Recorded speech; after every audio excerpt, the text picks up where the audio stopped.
tale centers on a determined Italian man named Ferruccio Lamborghini, who was more at home with gears and grease than with paint or poetry. Ferruccio was a mechanical genius, a man who could coax life from cold metal, turning simple machines into powerful tools that helped rebuild a nation.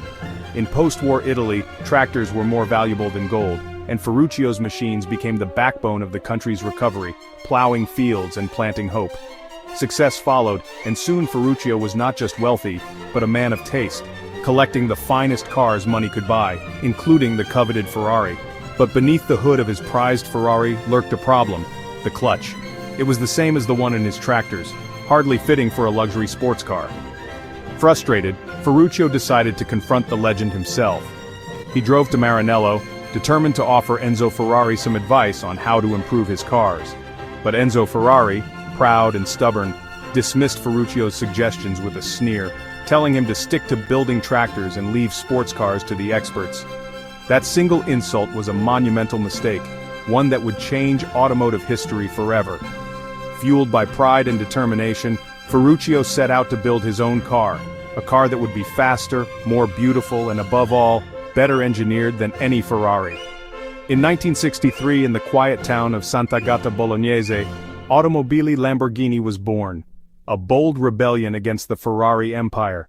Ferruccio lured away some of Ferrari's best engineers, men who were tired of Enzo's arrogance, and together they set out to create a V12 Grand Tourer that would outshine anything Ferrari had ever built.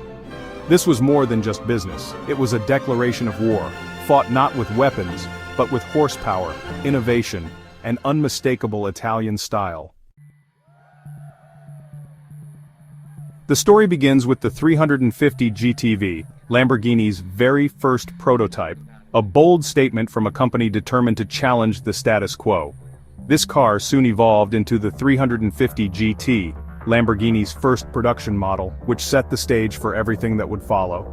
The 350 GT was a solid start, sleek, fast, and refined, but it didn't quite set the world on fire. It was good, but not a knockout. Ferruccio Lamborghini, however, had bigger dreams. He was about to unleash the Miura, a mid-engine monster that would change the automotive world forever and redefine what a supercar could be. Unveiled in 1966, the Miura was nothing short of revolutionary. Its V12 engine was mounted in the middle, a radical move that stunned the industry and set a new benchmark for performance and design. The Miura was impossibly beautiful, with curves and lines that made it look like it was moving even when standing still. It was a supercar that made everything else on the road seem instantly old-fashioned. The Miura established Lamborghini's DNA: outrageous, impractical, and utterly desirable. It was a car that demanded attention and inspired obsession. It became the original supercar, a poster on every bedroom wall, and was named after a legendary fighting bull, symbolizing power and spirit. Lamborghini wasn't just building cars, it was building dreams, wild, noisy, and impossible to ignore. Each car was a statement, a piece of rolling art. While Ferrari built cars for old men in suits, Lamborghini created machines for rock stars, rebels, and anyone who wanted to stand out from the crowd. The Miura was followed by the Espada and Jarama, each unique in their own right, but the Miura's legacy loomed large, forever defining Lamborghini as the wild child of the supercar world. In 1974, Lamborghini unleashed the Countach, a wedge of pure aggression with scissor doors. It was impractical but iconic, defining the 70s and 80s as the ultimate supercar. Behind the scenes, the oil crisis hit hard, and Ferruccio sold the company. Lamborghini stumbled through owners and near-death experiences, but refused to die. In 1987, Chrysler bought Lamborghini, bringing stability and cash. The Countach evolved and the company prepared for its next charge.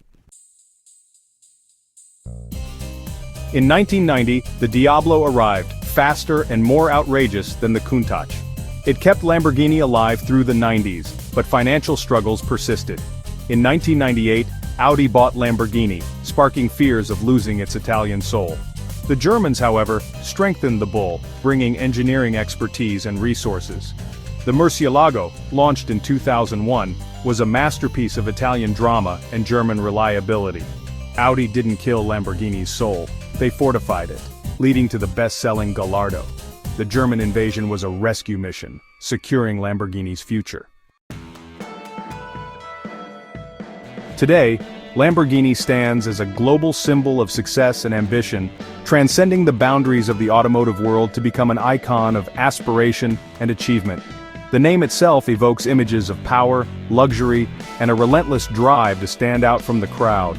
The Aventador and Huracan are more than just cars, they are the roaring heartbeats of the brand, continuing Lamborghini's legacy of breathtaking speed, thunderous noise, and unmistakable presence on both road and track.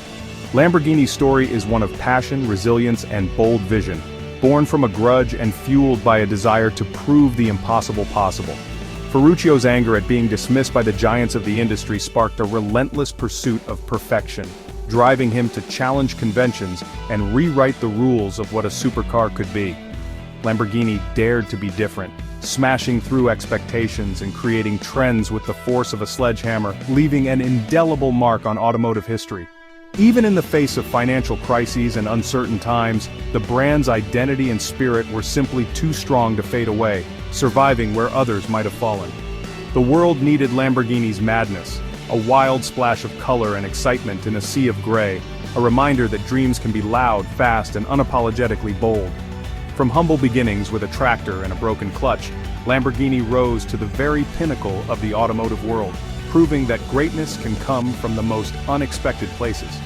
Today, they even make the Urus, the world's fastest SUV, because pushing boundaries and redefining what's possible is simply what Lamborghini does best.